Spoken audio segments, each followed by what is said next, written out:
are in the book of Devarim, the book of Deuteronomy.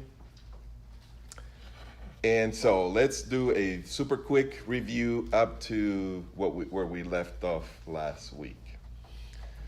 So we have talked about chapter 6, right? And as a matter of fact, in chapter 5, we began the main speech, what is called the main speech. So the word Devarim means words, but we actually saw that it stands for speeches. These are the speeches which Moses gave the children of Israel when they were about to cross the Jordan, right? And so we saw the very first speech in the very first 4 chapters.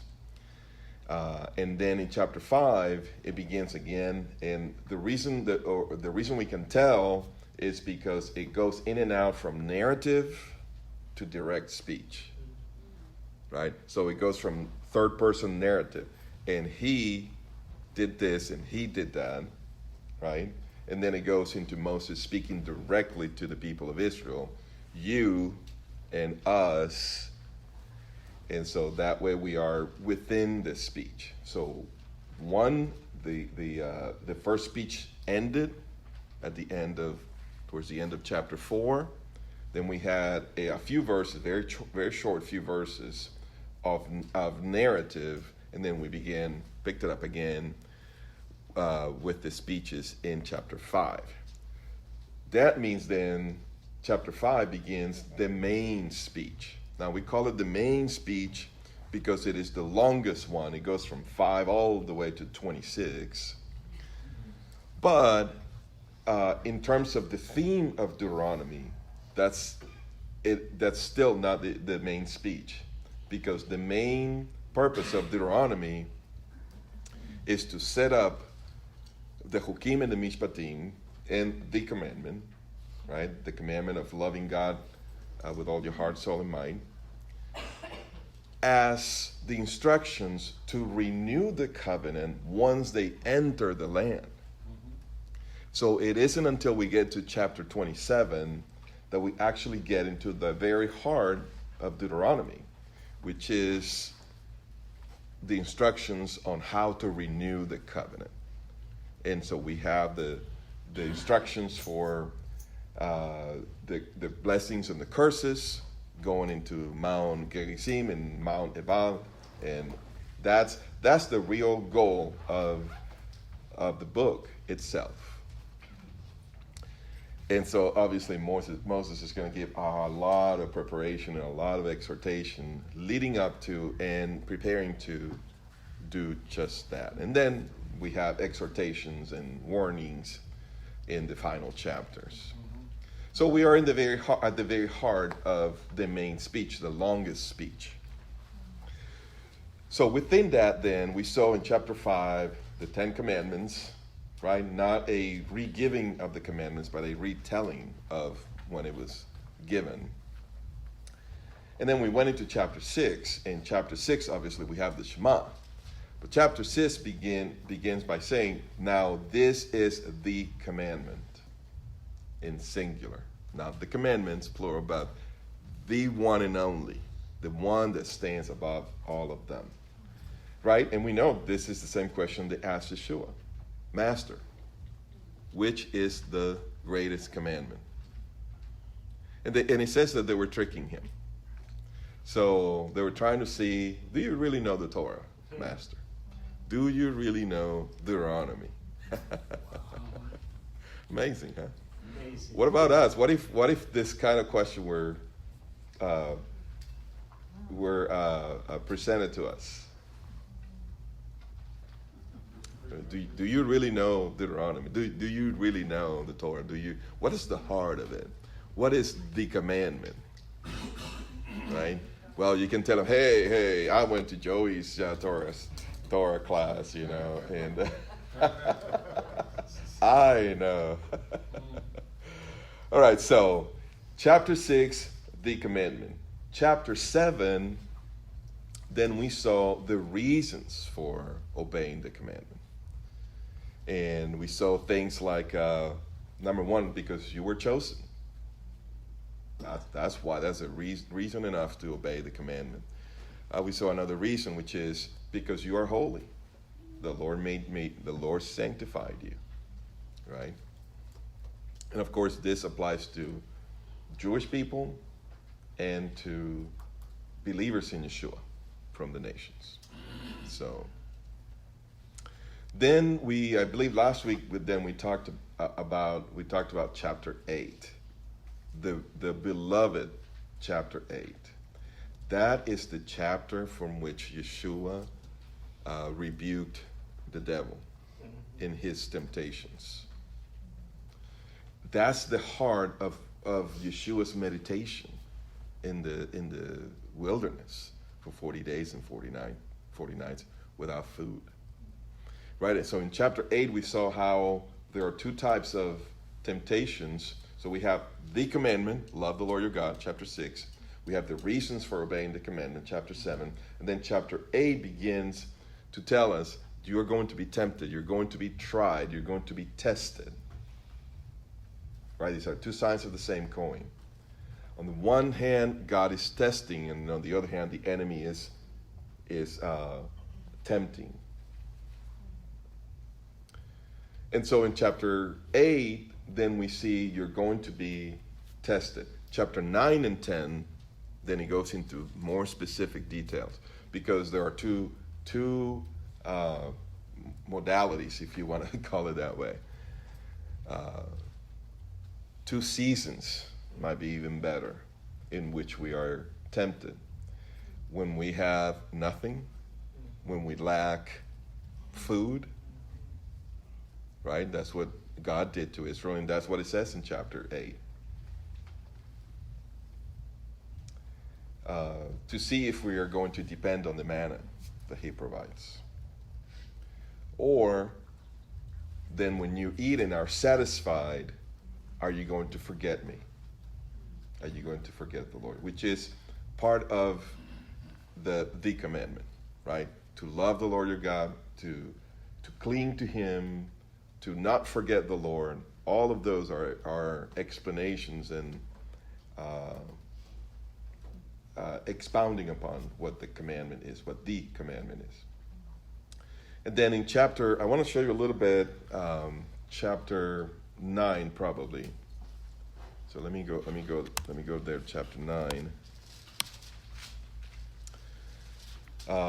Hear, O Israel, you're crossing over the Jordan today to go into dispossess the nations greater and mightier than you, a people great and tall, the sons of the Anakim. We saw that in the early chapters. Know therefore today that it is the Lord your God who is crossing over before you. He will destroy them so that you may drive them out. All of this is introduction. Do not say in your heart when the Lord your God has driven them out before you, because of my righteousness. Right? And so this is still part of this chapter 9. This is, you're going to be tested and you're going to be tempted in your quest to live by the commandment, by loving the Lord your God.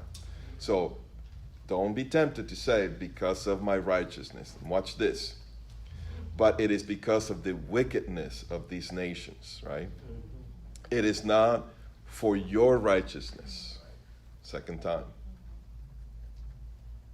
It is not for your righteousness or the uprightness of your heart that you are going to possess their land, but it is because of their wickedness. What does that tell you then? That if you turn from righteousness into wickedness, you will suffer the same fate. Right? And he will have to exile you from the land. And that's what happened. That's what happened. That's the heart of the warnings of Deuteronomy. So, because of the wickedness of these nations, that the Lord your God is driving them out, in order to confirm the oath which the Lord swore to your fathers. Verse 6. Know then it is not because of your righteousness. He's driving this point over and over and over again. 3 times in this one passage. he warns about not relying on your own righteousness, right? Paul talks a lot about righteousness in Romans, and he talks about how Israel pursues righteousness, but not through Messiah, and because of partial blindness. And so that goes within what the commandment is, to love the Lord your God. And then it says, for you are a stubborn people. So this is another way of saying that. Now, I don't know if you ever had a stiff neck. I have for some reason, this happens to me like 2-3 times a year. That I sleep the wrong way. And I mean, sometimes it gets so bad that I can hardly drive. It's like, wow, this is... The problem with that is it's a perfect illustration. The problem is if you have a stiff neck and you're trying to tie your shoes on, or you're trying to put on your socks, it's nearly impossible. Why? Because you can't bend down. See, you can bend down before the Lord your God. That's the problem of being stubborn. That's literally what it says here, having a stiff neck. And so it means you are failing to worship God properly. And that is what? That is the commandment. That is the commandment. Love the Lord your God. Worship him alone. Right? That's how Yeshua responded to one of the temptations. Now Deuteronomy says I should worship the Lord alone. And he alone. So you're going to be tempted. You're going to be tested. Remember, do not forget how you provoked the Lord your God to wrath in the wilderness from the day that you left the land of Egypt until you arrived at this place. You have been rebellious. Okay, so we can go on and on. But I want us then to jump to chapter 8. Now we have another introduction. It's like he's moving on to the next topic, to the next section of his outline. And he's a very good speaker because he has very nice transitions from one point to the next. So here he's transitioning, and he has a transition here. So he goes back and it says, at that time the Lord said to me, cut out for yourself 2 tablets of stone like the former ones. You're going to see where we're going to go here. Put the tablets in the ark which I had made, and there they are as the Lord commanded me. So he's speaking to them. We have a parentheses. Parentheses are very important in Deuteronomy. Obviously, the Hebrew text does not have parentheses, so you have to understand when there is a parenthetical statement. There's a lot of clues to understanding each section goes into these parenthetical statements. So Israel set out from Be'erot, Bnei Yaakan to Moserah, and there Aaron died. And at that time the Lord set apart the tribe of Levi to carry the ark of the covenant of the Lord. And then I, moreover, stayed on the mountain 40 days and 40 nights like the first time, and the Lord listened to me that time also. The Lord was not willing to destroy you. Then the Lord said to me, arise, proceed on your journey, that they may go in and possess the land. All of this is transitioning. He's transitioning into this new point in his outline. Now Israel, now he's going to make the point, right? Now Israel, what does the Lord your God require from you? It sounds like Micah. Is it Micah? Right? What does the Lord require from you? Right? 6:8. Yeah. And he says, but to fear the Lord your God. So now you can understand what Micah is talking about. Micah is talking about the commandment. How to worship God and how to love people. That's what he's talking about. Because that's what this is. It's based on this. So, but to fear the Lord your God. So, Fear the Lord is another way of expressing the commandment, right? You shall love the Lord your God. Do not forget him. Fear him. Cling to him. All of that is the commandment. So he's referring back to the commandment, and he says, but to fear the Lord your God, to walk in all his ways and love him. See, we're talking about the commandment, and love him. And to serve the Lord your God with all your heart and with all your soul, and to keep the Lord's commandments and his statutes, right? You have the word here, chukah, the plural, chukim. So the statutes are the chukim, and the mishpatim are the ordinances. That's the best, the most consistent way in which it is translated into, at least in this version, which is the NASB, the New American Standard Bible, otherwise known as Not All So Bad. That's better than the non-inspired version. All right, so his statutes, which I am commanding you today for your good. For your good. Remember the word good, tov? And God saw that it was good. God saw that it was good 7 times, because it means to make fruitful. Good is that which makes the land or us fruitful. So I'm giving you these commandments to make you fruitful. 14, behold, to the Lord your God belong heaven and the highest heavens and the earth and all that is in it. Yet on your fathers did the Lord set his affection to love them, and he chose their descendants. So here we come. So circumcise your heart and stiffen your neck no longer. You see, we're still within this section of Deuteronomy that says you're going to be tested. You're going to be tested in your love for the Lord. Here's what's amazing about this. That in just a few days, really, Joshua is going to lead Israel across the Jordan. And what is the first thing they're going to do? Circumcised. Get circumcised. What does that tell you? They had not been circumcised. Moses, you had an entire generation in the wilderness for 40 years, and you did not have them circumcised? Were they Jewish then? Were they sons of Abraham? Weren't they breaking the covenant with Abraham? Yeah. Yes, sir. I just want to ask, it seems like Moses don't like circumcision. He had a problem with it, right? He was kind of soft with that knife. Can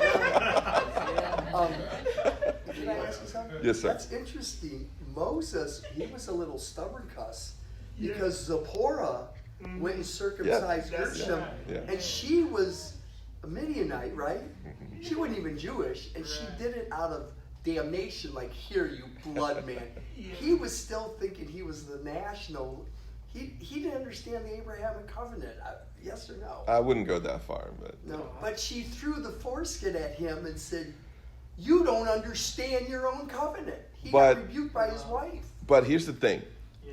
Did at any point the Lord come to Moses and correct him? No. We don't see that. But we don't know it either. Yeah, We but spent he more didn't. time with him alone. But if the Lord would have come back to Moses and said, "Hey Moses, you're overlooking this very important thing. I need them circumcised." If the Lord would have said to him that, he would have done it. He did everything the Lord asked him. Yes. There is a reference towards the angel of the Lord that was going to. Right. Yeah. Right. Yeah. Right. In the issue with her children, but not with Bnei Israel as a people. Yes, sir. I'm of the opinion, just my opinion, that Sephora wouldn't let him do it. That what? That Sephora gave him a hard time about doing it. Yeah, but that So relates to he the chose children. to obey his wife, and then father was about to take his life, so forced her to do it. Okay, but that relates to the children, not to the whole people of No, Israel for 40 children. years. Yes. All right, let's keep moving here. Because my point is this, that I think, and we see it here, how can How can Moses give this strong exhortation and say, circumcise your hearts, when he did not circumcise them physically?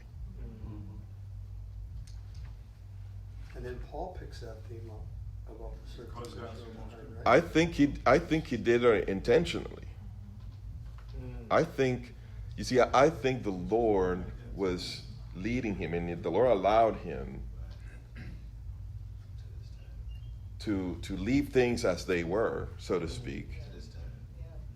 So in order to emphasize, I need you to love me. Okay. I'm not saying circumcision is out the window. No, that's And that's not what he was saying. That's not what the Lord was saying. Obviously, the Lord led Joshua. First thing, circumcision. All right, so I'm going to jump to chapter 11 now. Spent enough time in chapter 10. All right, so chapter 11. Let's see what is he talking about here. All right, let's discover it together. Again, he's going to transition into his point. He doesn't go straight to the point. He's going to transition. So, you shall therefore love the Lord your God and always keep his charge, his statutes, which is the chukim, his ordinances, the mishpatim, and his commandments, here in plural, right?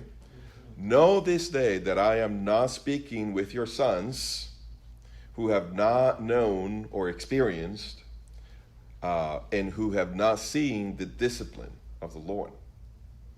Right? Before he told them, this is not a covenant with your fathers. This is a covenant with you who are alive here today. And now he tells them, this is not a covenant with your children. This is a covenant with you. If you get it, I know you'll pass it on to your children. Verse 3, his signs and his works which he did in the midst of Egypt to Pharaoh, the king of Egypt, and to all his land, and what he did to you in the wilderness until you came to this place, and what he did to Dathan and Abiram, and when the earth opened his mouth and swallowed them. Remember, this is the rebellion of Korah. These are the guys that sided with him. But your own eyes have seen all the great work that the great work of the Lord which he did. You shall therefore keep every commandment. So now he's getting down to his point again. You shall keep every commandment. The word every is actually all. But if you say all, you will think plural. All the commandments. But what the Hebrew is saying, by saying all and then leaving commandment in singular, is keep the commandment of loving God, keep it thoroughly. This is a commandment that has layers. This is a commandment that has depth. Love the Lord your God. Do not forget the Lord. Fear the Lord. Cling to him. Worship him. Don't be stiff-necked. It has layers and layers and layers. So keep the totality of this commandment. Keep this commandment thoroughly.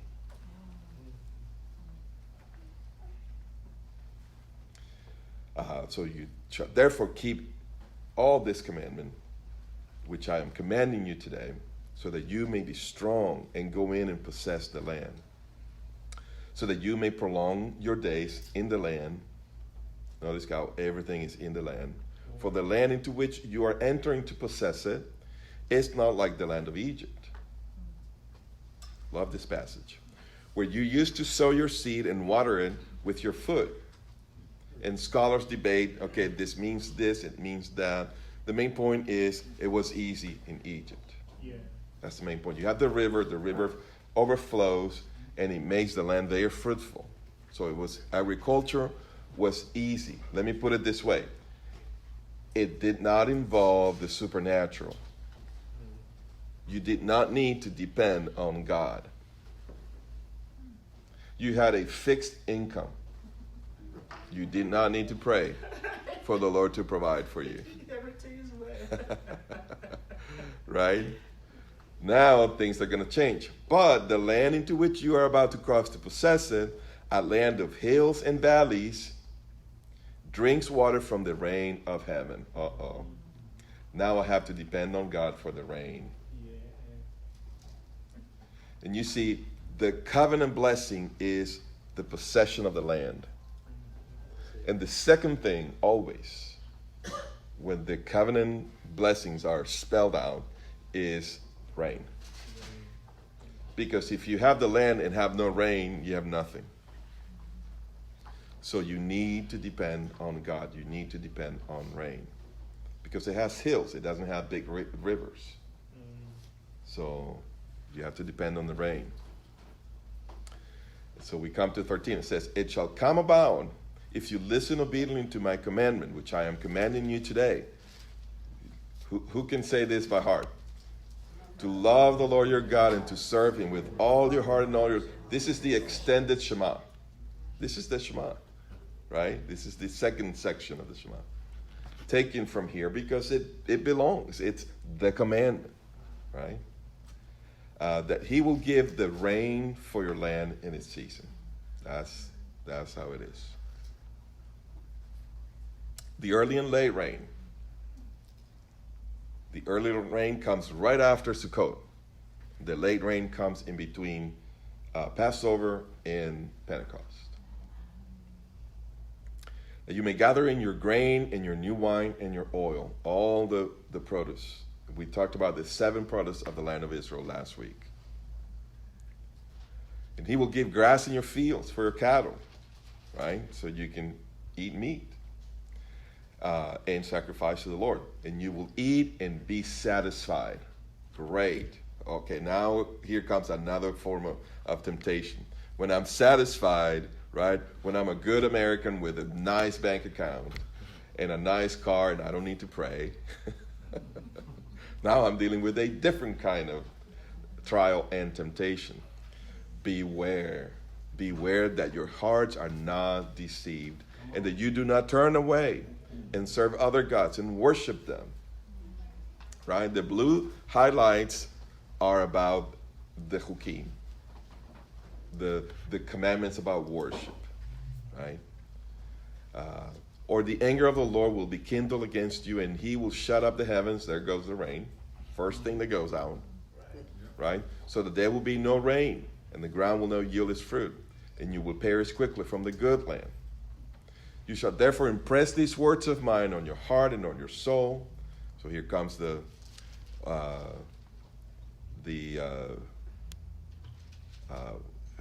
what am I thinking? Here, impress these words of mine on your heart and on your soul.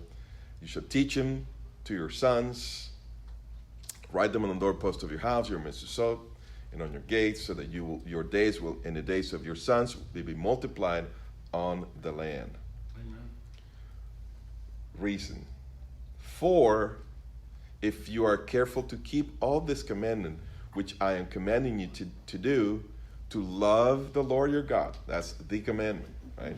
To love the Lord your God, to walk in all his ways and hold fast to him, then the Lord will drive out all these nations from before you, and you will dispossess nations greater and mightier than you. Every place on which the sole of your foot treads shall be yours. All right. I think we had enough of chapter 11. I think we understand chapter 11. Goes back. You see, chapter 11 is a sort of an ending. We began with 6. This is the commandment. Then you should obey the commandment for these reasons.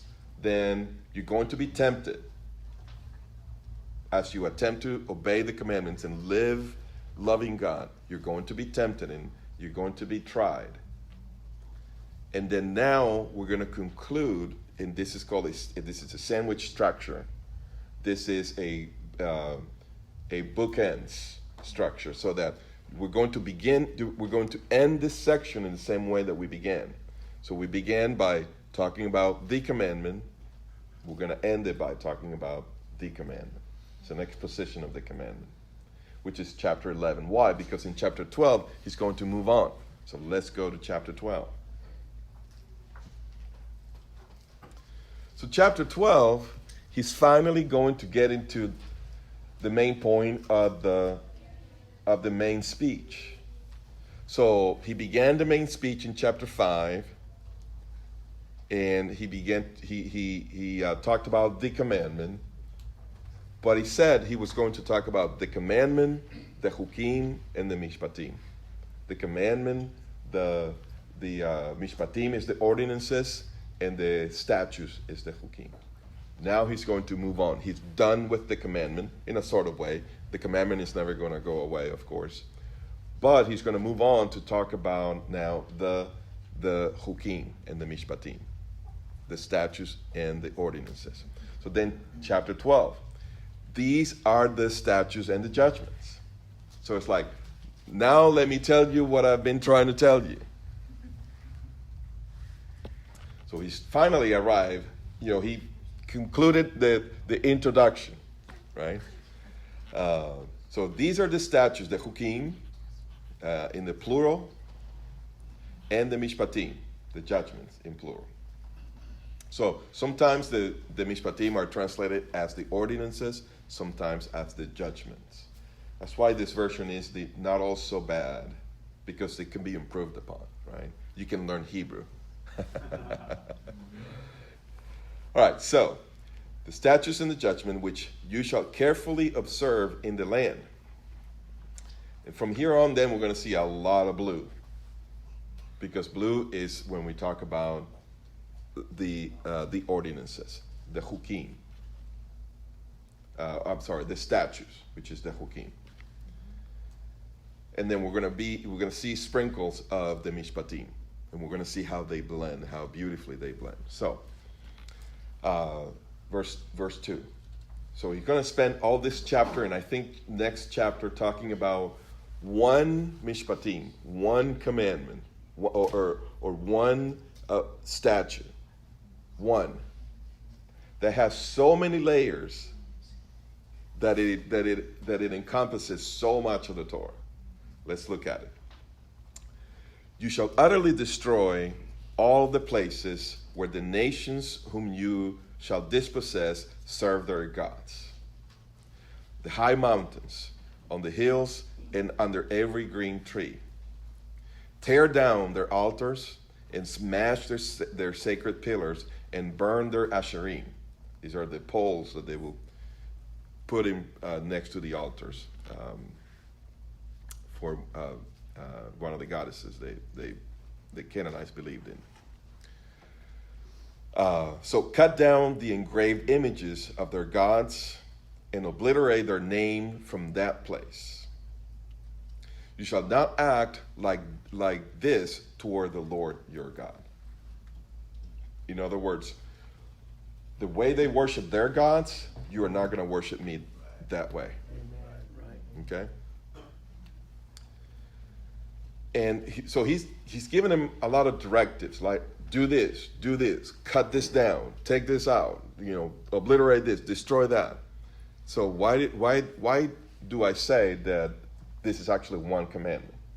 Okay, let's look at it. It says, but you shall seek the Lord at the place which the Lord your God will choose from all the tribes to establish his name there for his dwelling, and there you shall come. The one commandment is worship me at my temple. That's it. The rest comes underneath this. What we just read comes underneath this. Destroy everything, every way that they worship their idols, destroy all of that. Tear it down, cut it down. All of that comes, it's a family, let's call it a family of commandments that are grouped together under this one idea, which is worship me at the place where I will place my name. That's the first of the chukim.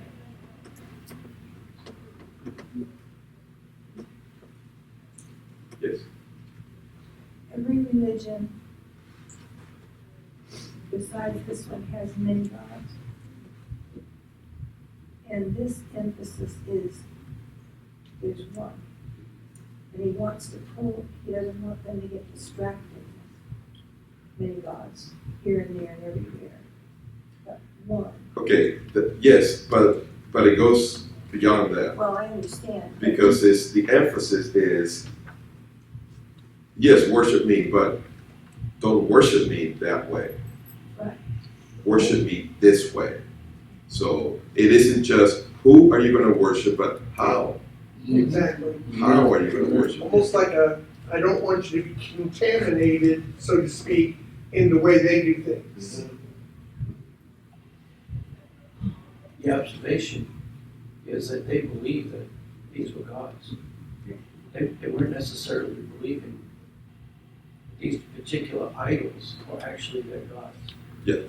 And so to cut them down in front of them, to drive them out, showed that God was way more powerful than their gods were, and gave them the understanding, now you can choose to worship me or go on and go worship your false god elsewhere. But he almost pointed out that he's more powerful than any of their gods. Yeah. That's one aspect of it. And there were demons. Yes. There were demons.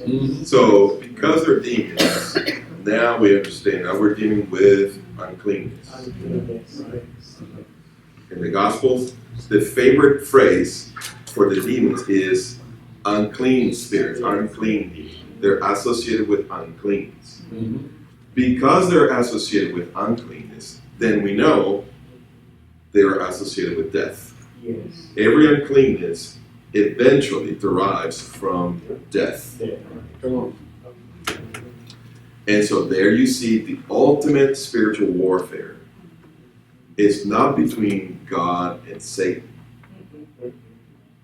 The ultimate spiritual warfare is between God and death.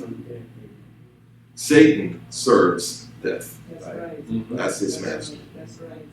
That's right. And so that's the reason for the hukim. Worship me in a full context of life. And by the way, the only way you're going to get a full context of life is by doing what I'm telling you. Because anything else will have a different source, which eventually can be traced down to death. So worship me according to the way I'm revealing to you. So the first, most important of the statutes is worship me, come, seek the Lord at the place. At the place. How amazing is it then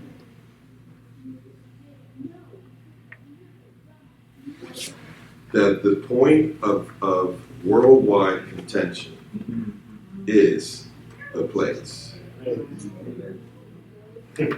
the Temple Mount. And also, how amazing is it that